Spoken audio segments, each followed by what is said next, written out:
Jonas e antes de Naum está um pequeno livro de um profeta chamado Miqueias.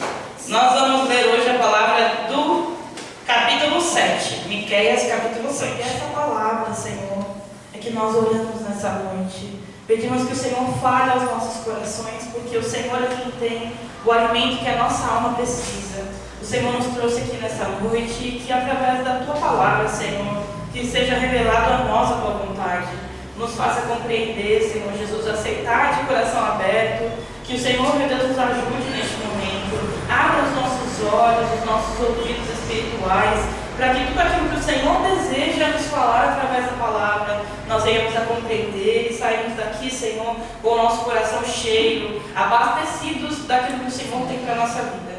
Eu entrego a Ti, Senhor, o momento da Tua palavra e o Teu povo nas Tuas mãos, crendo que o Senhor falará conosco e que o Senhor é o dono do nosso amanhã, do nosso futuro, que a nossa provisão, que todas as nossas necessidades estão nas Tuas mãos.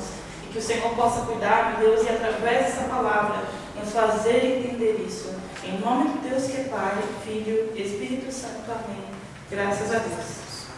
Amém, pessoal? Amém. Bom, essa palavra de hoje, Miqueias 7, ela tem uma mensagem muito clara, né? Miqueias, ele tem um livro muito pequeno, né? Ele foi um profeta que foi um instrumento nas mãos de Deus durante um longo período ali, né? O povo de Deus. Mas foi um período de muita dificuldade ali, né? O povo vivia muita instabilidade e reis que faziam o que era mal aos olhos do Senhor em sequência. 3 reis passaram, né, ali pelo reinado de Israel, enquanto Miqueias era o profeta daquela geração, e nenhum deles foi capaz de guiar o povo segundo a vontade de Deus. E isso acarretava ali, né, para o próprio povo a justiça de Deus em forma de castigo, em forma de consequências das ações ali que eles faziam. Então eles tinham ali as adorações aos ídolos, eles tinham ali, né, uma terra devastada. E quando a gente lê essa história, a gente vai entender mais ou menos qual era a situação que aquele povo se encontrava. Mas Miqueias ali permanecia sendo o instrumento de Deus na presença do povo, né? Sendo ali a voz que falava aquilo que Deus queria que eles aprendessem. E a gente vai aprender através da vida dele aquilo que Deus ele quer falar conosco, já que mesmo tanto tempo atrás, essa palavra pode ser muito real, muito viva, muito atual para aquilo que o nosso coração precisa ouvir hoje, amém? Então vamos começar a ler a partir do versículo 1. A palavra diz assim, aqui é o próprio Miqueias falando, né? Ele fala: pobre de mim, sinto-me como quem apanha frutas depois da colheita e nada encontra para comer. Não há um cacho de uva sequer, nem um único figo novo para saciar a minha fome. Os fiéis desapareceram. Não resta uma só pessoa honesta na terra. São todos assassinos que preparam armadilhas até para seus próprios irmãos. Suas mãos são hábeis para fazer o mal. Governantes e juízes exigem subornos, e os mais influentes conseguem o que querem e tramam juntos para perverter a justiça. Até o melhor deles é como um espinheiro, e o mais honesto é perigoso como uma cerca de espinhos. Mas o dia anunciado se aproxima e está chegando a hora do seu juízo, um tempo de confusão. Não confie em ninguém, nem mesmo no seu melhor amigo, nem sequer em sua esposa, pois o filho despreza o pai, e a filha se rebela contra a mãe, e até a nora se rebela contra a sogra. Os seus inimigos estão em sua própria casa. Olha que forte essa palavra.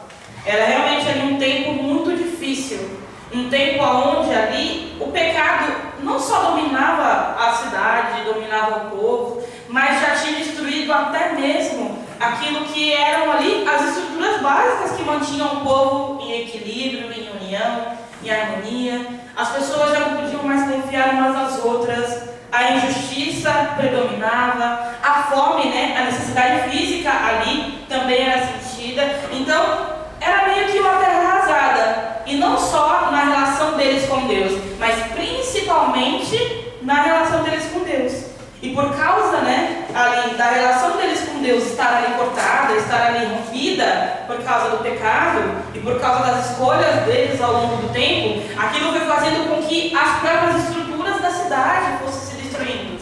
Então você vê aqui que as pessoas não tinham um lugar seguro nem em suas próprias casas. Porque essa palavra é muito específica ao falar que os relacionamentos familiares ali estavam destruídos.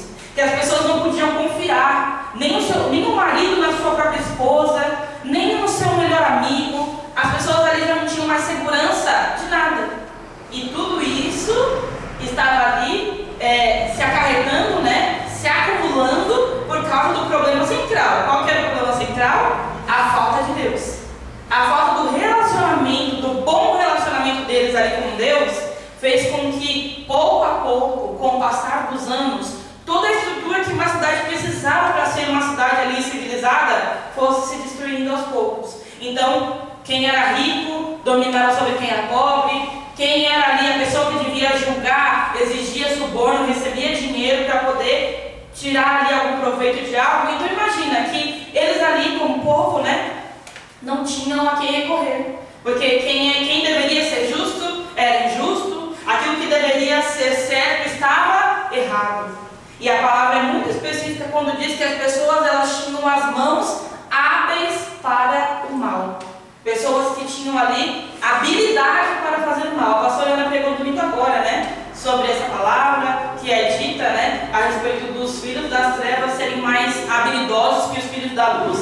E essa palavra, ela fala justamente isso, que ali Miqueias estava vivendo um tempo de muita dificuldade, onde o povo ali que foi essencialmente feito para ter ali Deus como centro, e tendo Deus como centro, ter toda uma cidade, todo um povo, tudo em ordem, tudo em harmonia, agora era uma terra arrasada. E pela falta de Deus, aquilo ali refletia em todas as áreas da vida daquele povo. Então eles tinham uma má relação em casa, tinham uma má relação com o trabalho, tinham a necessidade por causa da fome, da seca e tudo que eles estavam ali colhendo por causa do problema central, que era a falta do bom relacionamento com Deus. Olha como isso é forte, E aí, Deus ele falou muito no meu coração, porque, como eu falei, essa palavra, ela é uma palavra de um tempo muito difícil, que aconteceu há muito, muito tempo atrás. E se a gente olhar para a nossa vida hoje, a gente consegue identificar nesse povo problemas e males, chagas que existem no nosso povo hoje. A gente consegue olhar para o mundo hoje e enxergar muitas das coisas que o povo de Deus estava vivendo ali, como a realidade deles, sendo a nossa realidade. A gente vive hoje num mundo onde a gente não pode confiar em todas as pessoas. A gente vive hoje num mundo onde existe injustiça, onde existe o pecado, a criminalidade, onde existem muitos maus e que se a gente for pensar com 100% de realidade naquilo, dá até um desespero, não dá? De, meu Deus, é capaz de colocar o pé para fora e cansar o mundo, porque não dá. Tem tanta coisa errada, uma coisa em cada lugar, aonde você olha, existe uma raiz de mal e existe um problema central. Qual é o problema central do dia de hoje? O mesmo do passado. Existe um mundo onde tudo que de errado acontece é por causa, principalmente, da falta de relacionamento que as pessoas têm com Deus. E aí a gente olha para a nossa vida. Nós que estamos aqui, saímos das nossas casas, viemos à igreja para hoje ouvir mais uma vez a palavra, a voz do Senhor. Nós, os poucos que tentamos e lutamos para permanecer, mesmo num cenário de tanta dificuldade, mesmo num cenário de tanta corrupção nesse mundo, ouvindo e zelando pelo nosso relacionamento com Deus. E aí, a gente precisa analisar, que essa palavra é muito atual porque ela serve para nós, para que a gente consiga se enxergar e ver qual é o nosso papel nesse mundo. Porque é fato que tudo isso aqui que existia naquela época, agora também existe. Mas e quanto a nós que estamos aqui e que escolhemos ouvir a voz de Deus? Qual pode ser o nosso comportamento? Qual deve ser a nossa posição diante de tantas coisas ruins e tantas dificuldades que o mundo propõe e muitas vezes oferece diante do nosso caminho? E é aqui que a gente consegue entender qual é a nossa posição nessa história. Porque Miqueias continua dizendo lá no versículo 7, uma coisa que falou muito no meu coração, né? Que é o posicionamento dele diante de tudo aquilo que acontecia no mundo. E aí começa assim, ó, no 7. Quanto a mim, busco ao Senhor, espero confiante que Deus me salve. Certamente o meu Deus me ouvirá. Não se alegrem meus inimigos, pois mesmo que eu caia, voltarei a me levantar. Ainda que eu esteja em trevas, o Senhor será a minha luz. Serei paciente enquanto o Senhor me julga, pois pequei contra Ele. E depois disso, Ele defenderá a minha causa, o que é direito. E o Senhor me levará para a sua luz, e verei a sua justiça. E então os meus inimigos verão que o Senhor está ao meu lado, e se envergonharão de ter dito: aonde está o teu Deus? Olha que forte essa palavra. Porque aqui é quase que uma oração, né? É uma auto-reflexão. Essa palavra desde o início não é ele conversando com uma outra pessoa que vai poder dar respostas e soluções para tudo aquilo que ele precisa. Então quando você vê que ele aqui é uma pessoa, né, que identifica tudo isso que o mundo passa, tudo isso que está acontecendo ao redor dele, ele precisa encontrar a resposta que ele acabou de dar aonde? Nele mesmo. Ele olha para si mesmo e consegue em si encontrar a resposta para tudo de errado no mundo que os olhos dele eram capazes de enxergar. Porque talvez enxergar o mal do mundo não daria a ele o poder de mudar o mundo, mas enxergar o mal do mundo daria poder a ele de mudar a ele mesmo, que era um homem falho, pecador e que errava muitas vezes. E fala isso aqui, que reconhece a justiça de Deus para corrigi-lo diante dos seus próprios erros, mas ele reconhece em Deus aquilo que só Deus pode ser para quem precisa dele, que é a salvação. Dentro de um mundo perdido e de tudo aquilo que os olhos dele enxergavam naquele cenário, ele reconhece a salvação que ele precisa em Deus. E não é alguém que traz aquela boa notícia para ele para dizer: olha, Miqueias, diante de todo o mal do mundo, está aqui a solução. Não, ele mesmo relata tudo o que ele é capaz de enxergar com seus olhos, que está errado do lado de fora. E ele mesmo é capaz de olhar para dentro para se lembrar que ele precisa de uma saída e ele conhece essa saída. E essa saída é o seu Deus. Olha como essa palavra é forte, né? Porque a gente olha os nossos tempos de hoje e é exatamente isso que a gente vê. A gente olha a verdade nua e crua do mundo e isso nos assusta, isso nos desespera, isso muitas vezes nos coloca num lugar de ansiedade, de preocupação. Se você tem filho, você se preocupa como vai ser o futuro do seu filho. Se você tem a sua casa, você se preocupa enquanto você sai, se ninguém vai roubar a sua casa, se ninguém vai destruir os seus bens, o que você vai fazer. A gente está sempre ali rodeado de preocupações que muitas vezes acabam se tornando uma ansiedade no nosso coração e acabam querendo roubar de nós a segurança que Deus pode dar. E por isso que a gente precisa olhar essa palavra como uma mensagem de Deus para o nosso coração mesmo. De que talvez diante do mundo e de tudo aquilo que a gente vê, que os nossos olhos são capazes de identificar como um erro, como uma falha lá fora, talvez a gente não tenha o poder de conseguir mudar esse mundo. E nem iremos, porque a tendência não é melhorar. Mas a gente tem o controle e o domínio sobre uma coisa: a nossa própria vida e a nossa própria fé. E quando a gente tem o controle de escolher acreditar em Deus, a gente consegue ter na nossa mão a chave para mudar a nossa vida, para fazer com que a nossa vida não seja semelhante a toda a destruição e o mal que a gente encontra lá fora, no mundo. E é assim que tem que ser. Sabe que quando eu estava preparando essa palavra, né, um dos exemplos muito claros que Deus trouxe à minha mente foi do filme Divertidamente, que a gente assistiu no mês passado. A gente tem falado mais ou menos sobre esse tema há algum tempo. A pastora Ana pregou sobre as emoções, né? E sobre o controle das emoções. Se você não assistiu o filme, eu não vou te dar muito spoiler, mas aquilo que Deus ele quer que a gente entenda é que na nossa vida também existe um painel de controle no nosso coração. E que as emoções que a gente sente, elas não podem estar no controle, porque caso elas estejam, a gente facilmente perde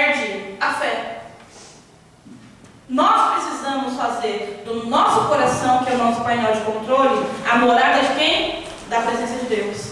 Porque quando o Senhor está no controle do nosso coração, até as nossas emoções vão ser controladas por quem? Por Ele. E é o Senhor que é capaz de trazer o equilíbrio a todas as emoções que nós precisamos. Seja a ansiedade, seja a alegria, seja o medo, a tristeza. Todas essas emoções fazem de nós os seres humanos que nós somos, limitados como nós somos. Mas ninguém conhece melhor a obra do que o seu autor. Deus nos conhece mais do que ninguém. E nele até as nossas emoções mais difíceis podem ser acolhidas, para que a gente consiga enxergar o mal do mundo e não morrer de desespero, de ansiedade, de preocupação e achar que não tem saída, que nada pode ser resolvido, porque pode. Quando a gente entrega o controle do nosso coração nas mãos de quem é capaz de cuidar. Porque às vezes parece que o mundo e que todos os problemas que a gente enfrenta é como se fosse um turbilhão sobre as nossas costas. E é um peso que nós não somos capazes de carregar sozinhos. É muito engraçado aqui no filme, né? Nessa disputa pelo controle, quando a ansiedade toma conta, a primeira coisa que o personagem, né, que é a menina ali que tem as suas emoções controlando o painel, sente, é a falta do senso de si. Quando a ansiedade controla o painel de controle daquela garota, ela esquece de quem ela é. E aí ela começa a agir pelo impulso da ansiedade e não por aquilo que ela realmente é. E aquela lição falou muito no meu coração. Porque é mais ou menos isso aqui, sabe? Quando a gente olha para toda a desgraça do mundo, se a gente for deixar a ansiedade tomar conta, a gente esquece de quem nós somos. E a Bíblia nos traz de volta para quem nós somos. Porque a Bíblia é a palavra de Deus falando com a gente e fazendo com que a gente entenda que você não é a emoção que você sente naquele momento. Que você não é, talvez, tudo aquilo que você enxerga no mundo ou a sobrecarga que está sobre as suas costas. O que você é alguém que foi criado por Deus para ter um relacionamento com Ele. E nesse relacionamento Deus escolhe nos chamar de filhos. Nós somos escolhidos para ser filhos de Deus. Nós temos nas nossas mãos o poder de dar a Ele o controle da nossa vida, para que a gente não perca o nosso senso de si. Porque se você se esquecer quem você é, o Filho de Deus que Ele escolheu para ser, é quando o diabo tem a porta aberta para fazer de toda a desgraça do mundo a desgraça da sua vida também. Mas estar no mundo não significa viver de acordo com aquilo que o mundo vive. Porque o diabo só age e só entra na vida de quem permite. E se nós estivermos com o nosso coração firmes nas mãos de Deus, o nosso senso de si não é corrompido. A fé precisa ser um dos pilares do nosso senso de si. Porque você pode ter a sua personalidade, Deus não nos criou iguais, e que bom que não. Cada um de nós temos a nossa personalidade, aquilo que a gente gosta, aquilo que a gente não gosta, e está tudo certo. Mas tem uma coisa, que a partir do momento que nós passamos essa porta para dentro e decidimos aceitar a palavra de Deus, não pode ser diferente a nossa fé.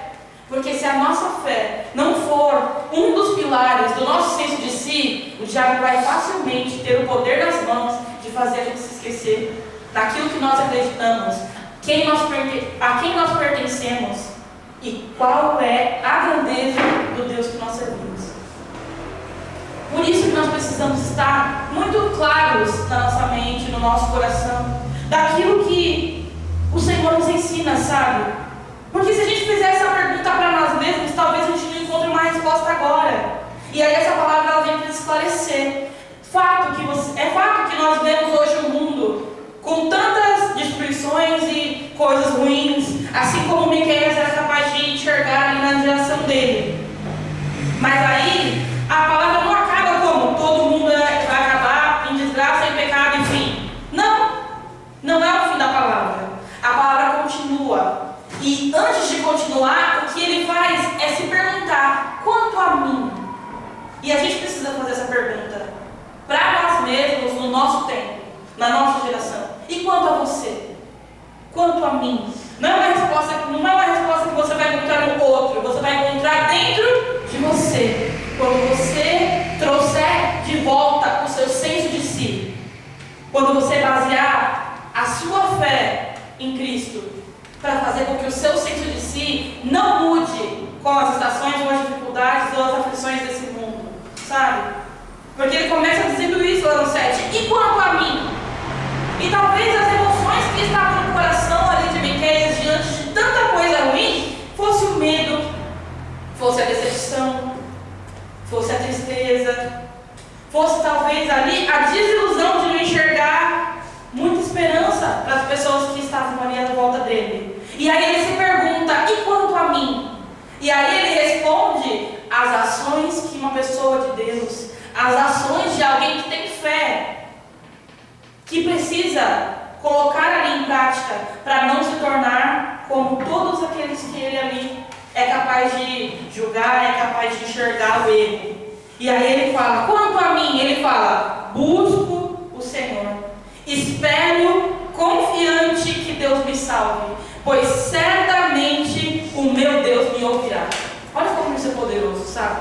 Porque quando a gente tem no nosso senso de si, quando a gente tem no nosso interior a certeza de quem Deus é, não importa qual seja a situação que a gente venha passar, uma coisa é certa, Deus te ouve, Deus te ouvirá. O Senhor ele não tem olhos fechados, Deus ele não tem ouvidos surdos para que não possa ouvir e atender a oração dos seus. Nós precisamos crer nisso e fazer a nossa parte, que é o quê? Quanto a mim, eu buscarei ao Senhor. Talvez no mundo não tenha saída para muita coisa, mas na minha vida tem, porque qual é a minha saída? O dono de todo o poder, o Criador dos céus e da terra, aquele que diz, aquietai-vos e sabei que eu sou Deus. Aleluia. Essa é a saída daquele que crê. E quando nós colocamos essa certeza no nosso coração, não existe nada que pode ser mais forte do que isso, sabe? Só que o que a gente não pode fazer é permitir que esse caos exterior reflita dentro de nós para tornar o nosso interior um caos. Porque não existe paz, não existe controle de Deus dentro de um caos interior. Aqui fora o mundo pode acabar. Se Deus é o dono do controle da nossa vida, se Deus é quem está na direção daquilo de quem nós somos, não importa o caos que a gente vai viver lá fora, dentro de nós teremos as armas necessárias para lutar. E a primeira delas é a fé. A fé de acreditar que quando nós oramos, nós não oramos às paredes, nós não oramos ao Deus morto, nós oramos àquele que vive. E nós oramos ao Senhor que tem o poder de dar ouvidos a qualquer que seja o clamor que nós temos. E essa palavra continua fazendo com que os olhos dele ali enxerguem a esperança, talvez não a todo o povo, talvez não a todo mundo, mas a esperança a ele mesmo. Porque ele não tinha o controle sobre o que todo mundo iria fazer, mas ele tinha o controle das suas escolhas. E ele escolheu ser aquele que iria buscar o Senhor. E aí no 8 ele fala, não se alegrem os meus inimigos, pois mesmo que eu caia, me levanta, tornarei a me levantar. E é uma determinação, sabe? Porque como eu disse, aqui a gente não está falando de alguém que era um super-herói ou alguém dotado de dons mais especiais do que os outros. Não, ele era um profeta, ele era um homem comum, diante de tempos difíceis. Mas ele tinha ali a sua fé como base. Então, diante das oscilações talvez que ele mesmo viesse a viver, ele tinha uma determinação. Ainda que caísse, ele em breve se levantaria. Por quê? Por causa da força que vem de Deus. E ele fala, né, no decorrer da palavra, ainda que eu esteja em trevas, o Senhor será a minha luz, e eu serei paciente enquanto o Senhor me julga. Aqui a gente está falando de alguém que conhece a natureza de Deus. Conhece a natureza de um Deus que é amoroso, mas que também é justo. A justiça de Deus, ela não passa de nós só porque nós o conhecemos. Ela vem sobre nós também. Mas a boa notícia é de que essa justiça, ela é carregada também do perdão e da misericórdia da natureza de quem Deus é. Então, ainda que nós sejamos julgados, é no Senhor que nós somos perdoados. E é por causa das misericórdias do Senhor que nós não somos consumidos. Porque a palavra do Senhor diz que as misericórdias do Senhor são aquelas que se renovam a cada manhã para nós. E grande é a fidelidade dele. É por isso que nós não somos consumidos. É por isso que nós não temos É fato que o Senhor ele tem grandes planos e projetos para realizar sobre as nossas vidas, mas está em nossas mãos se abrir para que isso aconteça ou não. Porque o diabo ele tem só um plano. Deus quer todo o plano, toda a agenda, toda a programação, tudo aquilo que ele tem como o lindo sonho perfeito para se realizar na nossa vida. E o diabo só tem um plano. O plano dele é pegar aquele plano e destruir. E está na nossa mão decidir a quem nós serviremos. Está na nossa mão responder com as nossas ações essa pergunta. E quanto a mim? O mundo está todo perdido, existe destruição ao meu redor. E quanto a mim? Nós podemos responder como Miqueias, se a gente quiser ter esperança sobre o nosso futuro. Nós podemos responder: quanto a mim, eu buscarei o Senhor. Eu vou confiar nele. Eu serei paciente quando o Senhor me julgar. E eu me levantarei, porque eu sei a quem eu sirvo. Isso faz toda a diferença, sabe? Porque a gente não pode viver como quem apenas sobrevive, como quem apenas segue a manada, sabe? Todo mundo peca, então todo mundo peca. E todo mundo vai morrer para o inferno? Todo mundo vai morrer para o inferno. Não precisa ser assim. Todos nós temos nas nossas mãos as escolhas sobre a nossa própria vida. Então, como responsáveis por isso que nós somos, a gente precisa ouvir a palavra de Deus, abrir o nosso coração, ser humilde na presença de Deus e escolher que tipo de pessoa nós seremos. Nós seremos mais um daqueles que retrocedem? Nós seremos mais um daqueles que o amor vai se esfriar? Ou nós seremos daqueles que veem todo o caos que existe no mundo e cada dia mais reconhecem que só em Deus nós encontramos tudo aquilo que a nossa alma precisa? Se as pessoas reconhecessem em Deus tudo aquilo que elas precisam, metade dos problemas do mundo estariam resolvidos. Mas o mundo é cheio de muitas pessoas tentando salvar o mundo com as suas próprias mãos. E aí o mundo está cada vez mais destruído, porque maldito é o homem que confia no homem. Se a gente fosse encontrar somente na nossa força aquilo que a gente precisa para ser salvo, nós estaremos perdidos. E que bom que o Senhor nos deu a chance de confiar nele, de ter fé para recorrer a Ele, porque o Senhor é infinito em poder, o Senhor é infinito em misericórdia, o Senhor é infinito em amor, e Ele nos escolheu para pertencer a Ele. E essa palavra é que muda tudo. Quando a gente se pergunta, sabe, diante de tudo, e quanto a mim, e a resposta é essa, a resposta é sim para um relacionamento verdadeiro com Deus, a gente tem a possibilidade, sabe, de ver diante dos nossos olhos tudo ser transformado. Porque o Senhor ele é capaz de fazer aquilo que nós talvez nem saberíamos como responder.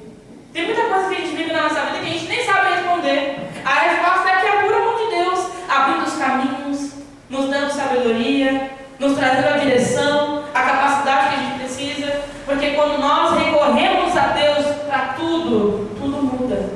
E tudo passa a ser não de acordo com a nossa vontade, mas de acordo com o plano perfeito que vem dele. Então que a gente possa crer nisso, sabe?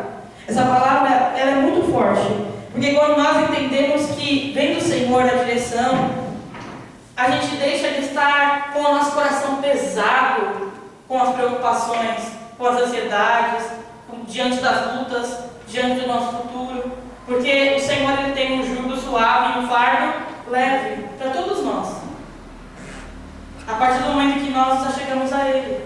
É por isso que Ele faz esse convite. É por isso que Ele nos convida a estar com Ele. Porque quando nós caminhamos com Deus, nós deixamos de carregar sozinhos aquilo que nós não temos força. Mas para isso a gente precisa o quê? Abrir mão do controle. Para isso a gente precisa depositar a nossa vida por completo nas mãos dEle. Tendo fé, tendo confiança, fazendo a nossa parte de buscar a Ele.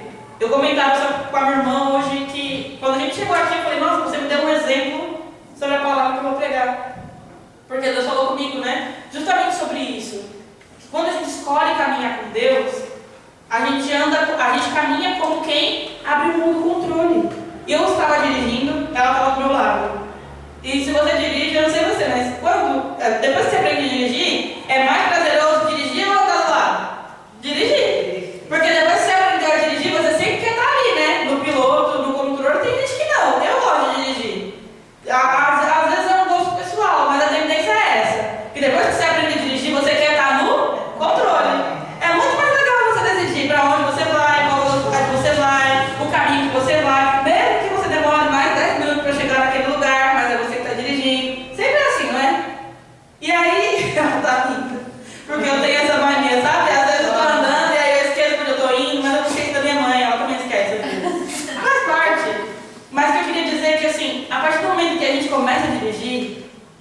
a gente tem ali essa tendência do prazer de estar no controle. E aí o que aconteceu? Eu ia encostar aqui na frente pra gente descer, e aí ela falou assim que eu encostei o carro, ela falou assim, nossa, todas as vezes que a gente chega na igreja, eu acho que você vai bater o carro. Eu falei, por quê? Ela falou, porque do meu ponto de vista, da onde eu tô vendo, você sempre encosta o carro demais na calçada, aí parece que você vai bater no muro, porque tem um murinho de árvore ali, né? E aí eu falei assim, calma, tá tudo controlado. Quem tá no controle? Eu. É fácil dizer, calma, tá tudo controlado. Eu que tô no controle, mas ela que estava ali com outro ponto de vista e sem controle nas mãos, tinha o quê? A preocupação de que eu poderia bater o carro se eu virasse um pouco mais, ou se estivesse muito encostada. E não é diferente na nossa vida com Deus. Porque quando nós colocamos o Senhor na nossa vida, ou Ele tem o controle ou Ele não tem nada. Deus não vai sentar no seu banco do passageiro e falar assim, tá bom, filho, controla tudo aí que eu aqui só te abençoo. Não funciona assim. Ou Deus tem o controle ou Deus não está. A gente não tem como negociar, porque todo carro só tem banco para um motorista. Você já viu um carro ser dirigido por 2 motoristas? Sabe por que isso não acontece? Porque o carro não ia sair do lugar. Cada um pensa de um jeito. Cada um tem um jeito de dirigir. Todo mundo aqui que dirige sabe, não é? Você pode dirigir, o seu irmão lá pode dirigir, todo mundo, a maioria das pessoas aqui dirige. Se eu pegar o carro, eu vou dirigir de um jeito. Se ela pegar, ela vai dirigir de outro. Se ela pegar, ela vai dirigir de outro. Por quê? Porque nós somos pessoas diferentes, fazendo a mesma coisa. E por que a gente acha que na nossa vida não vai ser assim? É por isso que só tem um motorista e 5, 7, 10, 30 passageiros em ônibus, que você sempre tem talvez um número grande de pessoas ali no mesmo veículo, mas o motorista é um só. Na nossa vida tem que ser assim.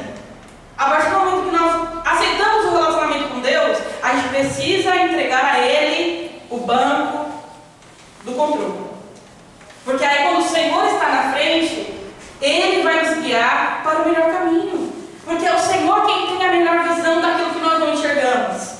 E aí quando o Senhor te disser, calma, está tudo sob controle, você confia. Você descansa. Você tem paz de que você vai chegar a algum lugar. Porque muitas vezes a gente quer controlar e a gente não sabe para onde a gente está indo. Muitas vezes a gente quer controlar e a gente nem sabe o que está fazendo. Se você der o carro na mão de alguém que não sabe dirigir, a tendência é que a pessoa morra nos primeiros 10 minutos. Por quê? Porque a falta de experiência, a falta de visão, a falta de habilidade pode mais prejudicar do que ajuda. Da mesma forma é a nossa vida na presença de Deus. Você acha mesmo que você tem um plano melhor e maior do que aquele que te criou? Não. O nosso controle é sempre limitado diante daquilo que Deus pode fazer. Então, quando nós escolhemos caminhar com Ele, a melhor opção é dar a Ele um lugar de controle. Para que o Senhor nos guie, para que o Senhor faça da nossa vida a vontade dEle. Porque com o Senhor no nosso controle a gente não vai bater. Com o Senhor no nosso controle a gente vai chegar ainda mais longe do que sozinhos talvez não chegaríamos. E essa dependência, essa confiança, ela só vem se a gente tiver fé. Porque sem fé é impossível que a gente tenha um relacionamento com Deus. Sem fé é impossível agradar a Deus. É isso que a palavra diz. Então a gente precisa entender que talvez o nosso ponto de vista é o ponto de vista de quem é limitado, de quem é passageiro, mas é o ponto de vista de quem está seguro. Porque quando nós colocamos a nossa vida nas mãos de Deus, é Ele quem tem o controle. E o Senhor é quem conhece o amanhã, meu amado. Então é muito melhor que Ele esteja no controle do que nós mesmos. Estar no controle talvez pode te trazer preocupação, ansiedade, culpa, medo, daquilo que você não conhece, mas Deus conhece. Então que nós possamos entregar o controle das nossas vidas na mão dEle, para que o Senhor possa fazer da vontade dEle o nosso futuro. Fazendo assim, a gente tem a certeza de que o nosso futuro vai ser de paz. Fazendo assim, a gente vai ter certeza no nosso coração de que a nossa vida não vai ser uma vida em vão, uma vida sem propósito. Aquilo que nós podemos fazer é buscá-lo, colocar o Senhor na direção da nossa vida. Eu trouxe aqui uma ampulheta. Eu não sei se todos sabem o que é ou se já viram, então eu trouxe, porque eu queria trazer um último exemplo a respeito da vontade de Deus para a nossa vida. Como nós sabemos, né, a ampulheta ela serve aqui como um contador do tempo. Como um contador de tempo. Então, a partir do momento que você vira, todo o conteúdo de cima desce até nossa vida. É certo que todos nós temos preocupações, vontades, desejos, sonhos, planos para viver a nossa vida. Em todas as vezes que isso de alguma forma causar no nosso coração algum tipo de ansiedade, alguma emoção quiser roubar de nós, roubar de Deus o controle da nossa vida, a gente precisa se lembrar disso aqui. Imagina que essa ampulheta é a nossa vida. Aqui está quem nós somos, nesse campo vazio. Aqui está aquilo que Deus tem para a nossa vida.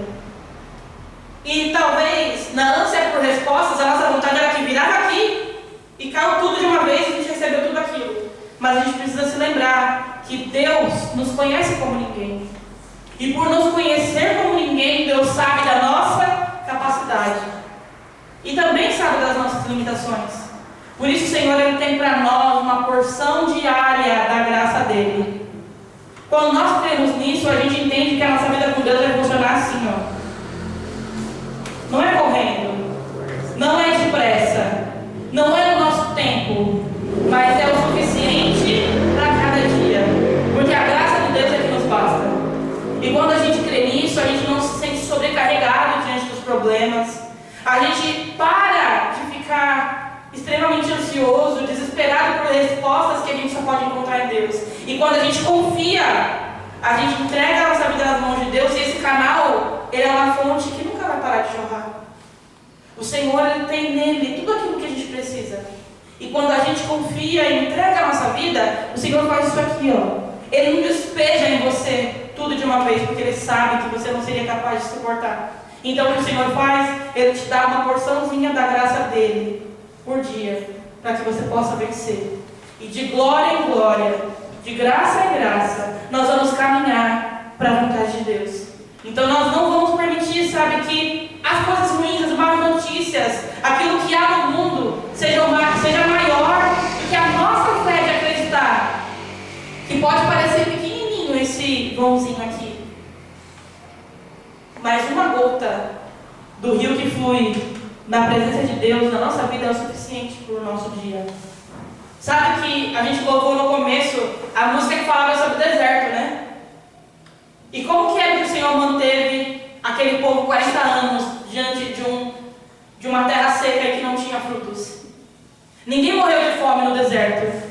Sabe por quê? Porque o maná de Deus era diário. E Deus deu uma ordem a eles. Era o quê? Come e deixa. Você não vai levar para outro dia. Porque o seu dia de amanhã, quem vai cuidar sou eu. Era essa a ordem de Deus. Mas mesmo assim, aqueles que tinham ali a ansiedade, o temor, fizeram o quê? Tentaram guardar, tentaram se proteger, tentaram ali resolver com as suas próprias mãos. E o que aconteceu com aquele maná no outro dia? Estava podre. Porque aquilo que com as nossas próprias mãos a gente tenta fazer dar certo, sem Deus não vai prosperar. Sem Deus vai apodrecer. Mas quando a gente crê que o nosso maná diário vem de Deus, tudo muda. Porque a gente não precisa de muito, a gente precisa de um pouco por dia. E quando a gente mantém esse relacionamento com Deus, é Ele quem dirige aquilo que a gente vai viver. É Ele quem controla os passos que nós vamos dar. E com o Senhor na nossa vida, nós não precisamos temer o mal no mundo. O mundo pode cair, nos braços de Deus nós vamos estar seguros. Amém? Então a gente vai crer nessa palavra. A gente vai olhar para a nossa vida e a gente vai se perguntar: e quanto a mim? Se você veio aqui para buscar ao Senhor, a gente vai fazer isso.